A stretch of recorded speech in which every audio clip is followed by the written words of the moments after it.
Shaira Diaz napareact sa pagpapakita ng puwet ng fiancé na si E.A. de Guzman sa fashion show. Nag-viral ngayon ang nakakatuwang reaksyon ni Shaira Diaz matapos makita ang fiancé niyang si E.A. de Guzman na nagpakita ng puwet sa Body of Work fashion show.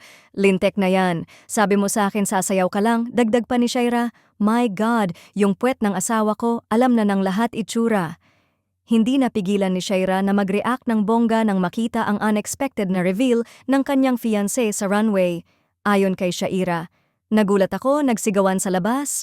Tanong ko pa sa floor director, bakit nagtilian? Si E.A. ba yon? Ano ginawa?"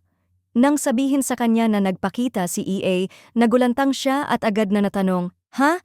Anong pinakita?" Mukhang walang preno si E.A. sa kanyang performance sa fashion show. Habang confident na rumarampa, bigla na lang daw nagpakita ng puwet si E.A. na nagdulot ng hiyawan at tilian sa audience. Nagpaka-bold si E.A. ayon sa ilang nakasaksi. Game na game at wala talagang hiya. Dagdag pa ng isang guest sa event.